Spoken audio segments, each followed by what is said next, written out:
Բարեձեզ օրվա լրահոսի կարևոր նորություններն են ներկայացնում օրիզոն լրատվականը 4 հունիսի 5 շաբթի։ Այսօր ստորագրվեց TRIP-ի վերաբերյալ Հայաստան-Միացյալ Նահանգներ համաձայնագիրը։ Այս մասին տեղեկացրել արտաքին գործերի նախարար Արարատ Միրզոյանը։ Ֆեյսբուքյան իր էջի ուղիղ եթերում նա ստորագրել է փաստաթղթերը։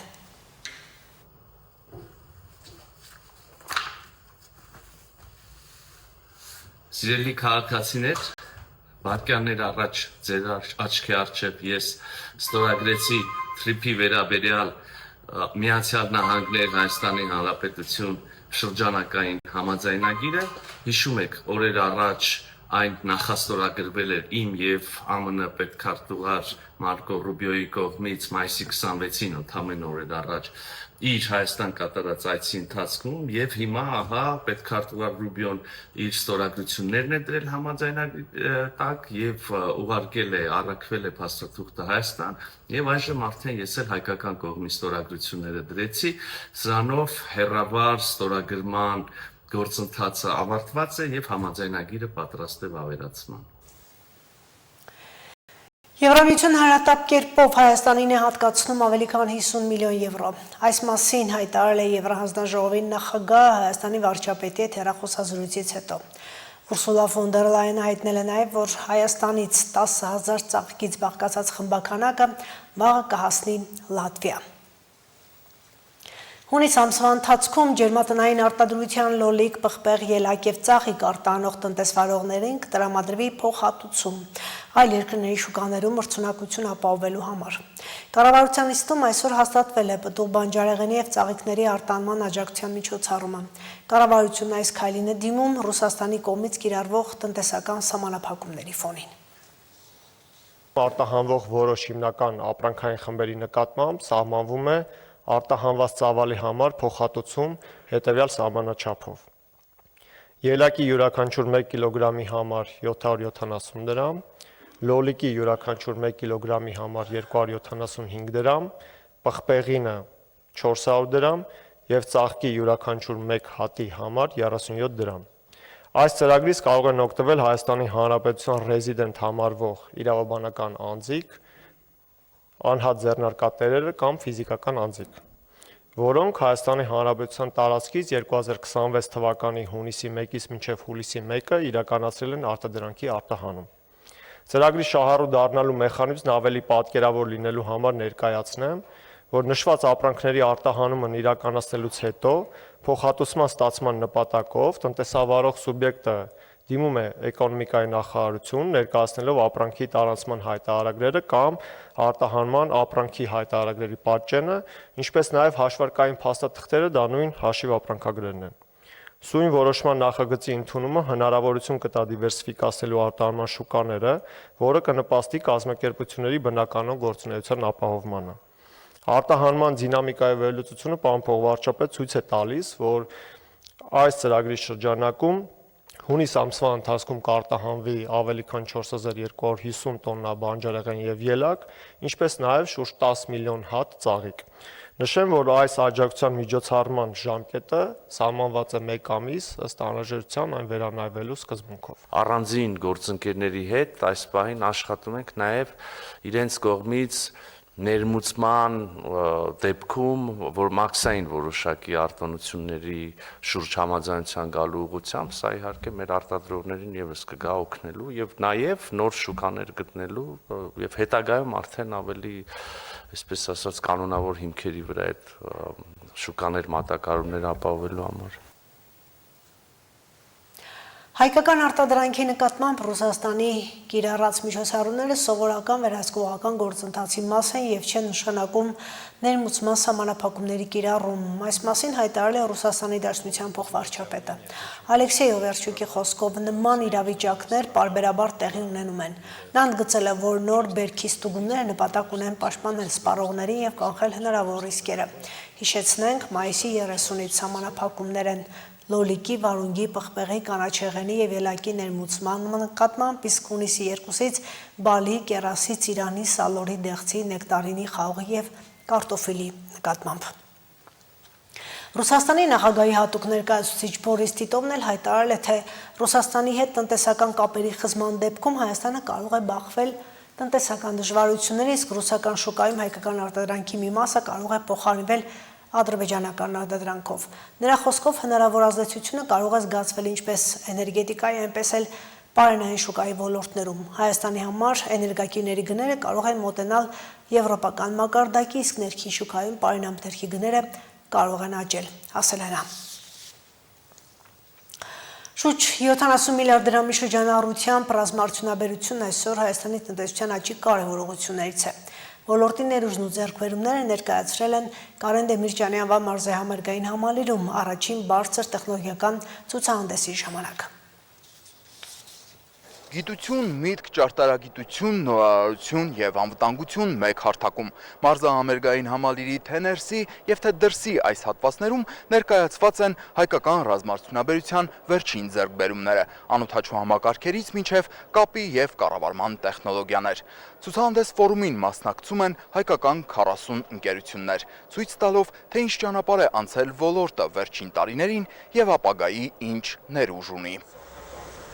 Երկօրյա ցուցահանդես ֆորումը մեկ վայրում համախմբել է տեխնոլոգիական և ռազմաարդյունաբերական ոլորտների ներկայացուցիչներին, ընկերություններին, գիտահետազոտական կենտրոններին և ինժեներական թիմերին։ Միջոցառման բացման հանդիսավոր արարողությանը ողջունելով ներկաներին, բարձր տեխնոլոգիական արդյունաբերության նախարար Մխիթար Հայրապետյանը հիշեցրեց, ոլորտի իրական զարգացումը հնարավոր է դարձել վերջին տարիներին ընդունված ռազմավարական որոշումների, մասնավորապես եռամյա ծրագրի շնորհիվ։ Ներկայացնելով կառավարության նպատակները, նախարարն առանձնացրեց 3 հիմնական ուղղություն։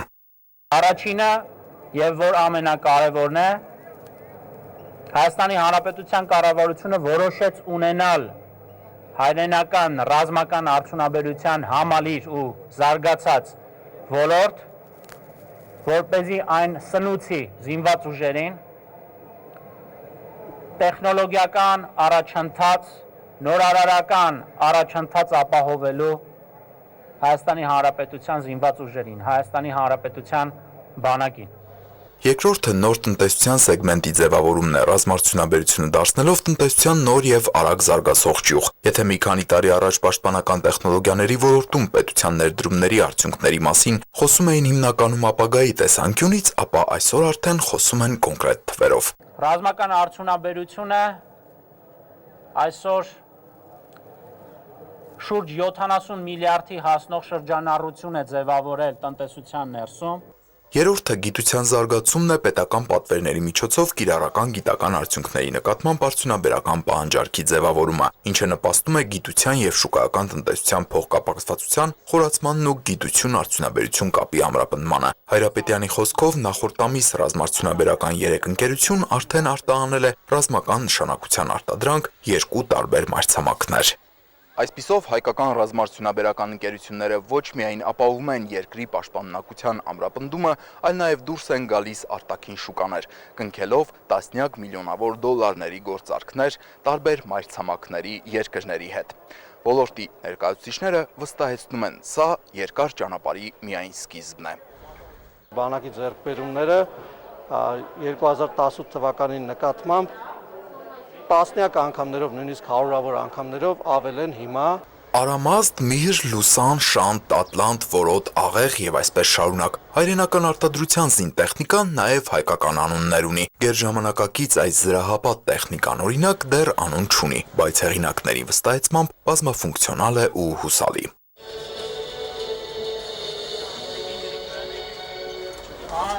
Ոնց էր, պարոն Քոչարյան։ Ընտիր։ Մնում է պահի այն փորձարկումներսն որ կորոշենք լավն ու վատը։ Մարզահամերգային համալիրի ներսում արդեն ներկայացված էին հայկական արտադրության անօդաչուներ, զրահաբաճկոններ, սաղավարտներ, ռոբոտներ, զինամթերք ու զենքեր, որոնք մեծ հետաքրքրություն էին առաջացրել թե տեղացիների, թե արտերկրից ժամանած հյուրերի շրջանում։ Բարձրաստիճան պաշտոնյաները ևս շրջեցին ցուցահանդեսի տաղավարներով, ծանոթանալով մասնակից ընկերությունների եւ կազմակերպությունների տեխնոլոգիական արտադրանքին, նորարարական լուծումներին, ռազմաարդյունաբերական մշակումներին ու ոլորտի զարգացման ուղղված նախաձեռնություններին։ Грузовой дрон, эси камикадзе, կարա դառնա, կարա մինա գցի, կարա ինչ ուզում է, կարա գցի, կարա ռակետ գցի։ Հետախուզը արվածային անօդաչու թռչող սարք է, նախատեսված է հետախուզություն եւ բոմբանետում իրականացնելու համար։ Պանելային քննարկման բանախոսներն էլ անդրադարձան հայկական ռազմարտությունաբերության զարգացման նպատակներին, ներկայացնելով ոլորտի ձեռքբերումները, առկա հնարավորություններն ու խոստումնալից հեռանկարները։ Ես տեսնում եմ եկից 5 տարի հետո, որ Հայաստանում մենք կունենանք միջազգային մի քանի խոշոր ռազմարտությունաբերական ընկերությունների ներկայացում։ Մենք կունենանք սերտ բիզնես կապեր, ինտեգրացիաներ միջազգային այդ ամբողջ ԱԺՇ-ի հետ։ Ընդգծվեց նաև, որ այս միջոցառման նպատակն է ներկայացնել հայկական տեխնոլոգիական եւ ինժեներական ներուժը, նորարարական լուծումներն ու գիտական ձեռքբերումները, նպաստելով Հայաստանի միջազգային ճանաչելիության եւ բարձր տեխնոլոգիական ոլորտի զարգացմանը։ Տիգրան Վակիմյան, Սեյրան Հակոբյան, Հորիզոն։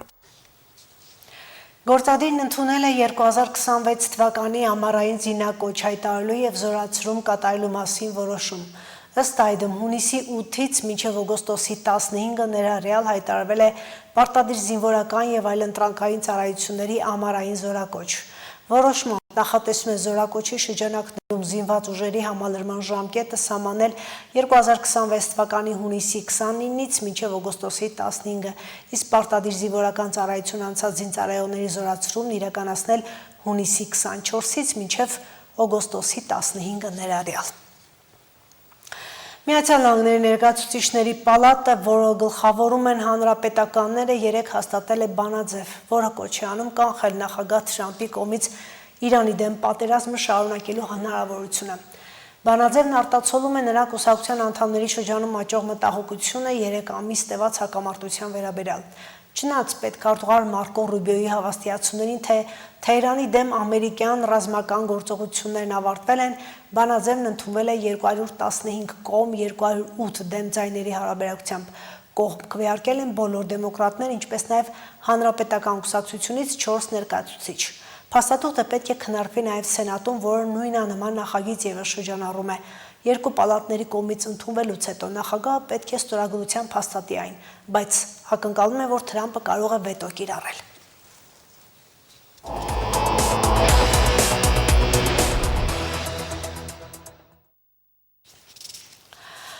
Պատմություն ու զարգացած ենթակառուցվածքները զբոսաշրջությունը խթանող հիմնական գործոններ են։ Այս մոտեցումը հմտորեն կիրառում են լիտվական փոքրիկ քաղաքներում ու ապացուցում ծովափնյա շրջաններից հեռու քաղաքները ևս կարող են դառնալ հետաքրքիր զբոսաշրջիկների համար։ Եվրոպական այս քաղաքները զբոսաշրջային պրոդուկտ են դարձրել ճարտարապետությունը, ավանդույթներն ու մշակույթները։ Մի բան, որը նաև Գյումրին է առաջարկում ներքին ու արտաքին туриզմի համար։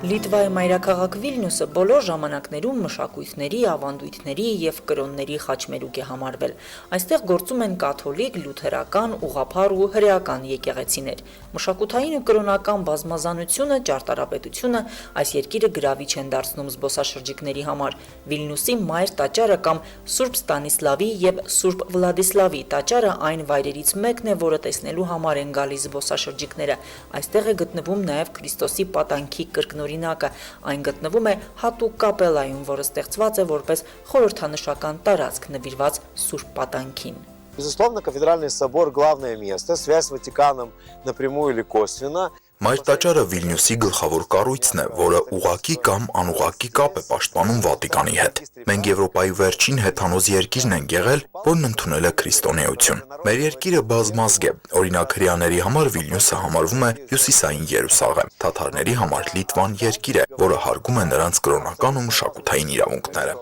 Էրնեստ Ալիսինը Լիտվայի ժուրնալիստների միության փոխնախագահն է։ Ներկայացրեց մեզ քաղաքի պատմական այն դրվագները, որոնք զբոսաշրջության զարգացման հիմքում են դրել։ Օրինակ, մայր տաճարից ոչ հեռու Գեդեմինաս իշխանի ամրոցն է։ Նա համարվում է Վիլնյուսի հիմնադիրը եւ Լիտվայի մայրաքաղաք այցելությունը սկսվում է նրա ու ամրոցի մասին պատմություններով։ Легенда гласит о том, что одной ночью во время охоты князь Гедеминас Լեգենդը պատմում է, որ Լիտվայի մեծ իշխանության հզորագույն միապետ Գեդեմինասը մի անգամ որսից հետո կանգ է առնում գիշերակացի մի բլրի լանջին։ Երազ է տեսնում, թե ինչպես գայլը մարդկային լեզվով խոսում է ու ասում, որ նույն այդ տարածքում պետք է քաղաք կառուցի։ Այդպես էլ կառուցվում են Վիլնյուսը եւ Գեդեմինասի ամրոցը։ Զբոսաշրջային մեկ այլ հետաքրքիր հատված Վիլնյուսի գետի այն ափի հանրապետությունն է։ Այո, այստեղ քաղաքի մեջ առանձին հանրապետություն կա հռչակված։ Այդ հանրապետությունը ունի իր սահմանադրությունը, որը թարգմանված է 30 լեզուներով, այդ թվում հայերեն։ Սահմանադրությունը ունի 41 հոդված։ Այս յուրօրինակ հանրապետության ու սահմանադրության հեղինակները արվեստագետներ են։ Մշակույթը զբոսաշրջային բաղադրիչ է լիտվական մեկ այլ քաղաքում՝ Ալիտուսում։ Այստեղ երկրագիտական թանգարանում Ալիտուսի շրջանի պատմությունն է ներկայացված որպես մշտական ցուցադրություն։ Մեր այցի օրերին թանգարանում բացվել էր նաև բացառիկ մի ցուցահանդես՝ պատմության բույրերը Կլեոպատրայից մինչև Նապոլեոն։ Պատմաբաններն ու պարֆյումերները համատեղ վերականգնել են մինչև 19-րդ դարը Եվրոպայում հայտնի բույրերը։ Պարֆյումերները գտել են աղբյուրները, պատմական տեղեկությունները եւ վերականգնել են Եվրոպայում ամենահայտնի մարդկանց բույրերը։ Պարֆյումերիայի գրականությունում այլ տեղեկություններ են, պատմական գրքերում այլ, եւ ամենաբարդը դրանք համադրելն է եղել։ Կարող եմ ասել, որ ամենաթանկ բույրը ունեցել է Լիտվայի իշխանուհի Բարբարա Ռադզիվիլը։ Պատմական փաստերով նա ունեցել է իր անձնական պարֆյումերը եւ շատ մեծ ուշադրություն է դարձրել իր խնամքին։ Ալիտուսում քաղաքային ենթակառուցվածքների բարեկարգումն ու վերանորոգումն են դարձել զբոսաշրջության զարգացման գրավականը։ Օրինակը քաղաքի հետեոտնային ու հեծանվային կամուրջն է, կառուցված Լիտվայի ամենախոշոր գետի Նեմանի վրա։ Սերը որպես այդպիսին չափման միավոր չունի, ասում ենք սիրում ենք շատ կամ սիրում ենք քիչ, իսկ այլ լիտվացիները մտածել են, թե ինչով կարելի է չափել սերը։ Ալիտուսում սերը չափվում է մետրերով, իսկ չափիչ սարքը այս կամուրջն է, Ալիտուսի ամենաերկար հեծանվային եւ հետեոտնային կամուրջը։ Этот мост очень любят молодожены. Այս կամուրջը հատկապես սիրում են նորապսակները։ Հարսանիքի օրը գալիս են այստեղ։ Փեսան հարսին քանի մետր կարողացավ գրկած տանել, այդքան էլ չափվում է նրա սերը։ Այսինքն սերը չափում ենք մետրերով։ Կամուրջը վերակառուցվել է 2006-ին եւ արդեն 20 տարի է զբոսաշրջիկների սիրած վայրն է մեր քաղաքում։ Պատմությունն ու ճարտարապետությունը զբոսաշրջային հետաքրքրություն են առաջացրել նաև Լիտվայի պատմական մայրաքաղաք Տրակայում։ Գալվե լճի կղզակի վրա վեր խոյացող հայտնի Տրակայի ամրոցը Լիտվայի գլխավոր պատմական այցեքարտերից է։ Բնությունը եւս այստեղ որոշիչ գործոն է։ Անտարապատ Բրիշտոնաս առողջարանային քաղաքում էլ ընդունում են պասիվ հանգստի սիրահարներին։ Խորհրդային տարիներից մնացած հին շենքերը վերածել են ժամանակակից առողջարանային կենտրոնների։ Ներդրումն ու ենթակառուցվածքների զարգացումը կարևոր են համարում, բայց երկիրը գրավիչ են պահում մշակույթը, ճարտարապետությունն ու դրանք պահպանող մարդիկ։ Լուսինե Հայրապետյան, Արթուր Մելիքյան, Հորիզոն։ Հասկանալի ժամին թարմացված նորություններից սպասեք մեր հաջորդ թողարկմանը։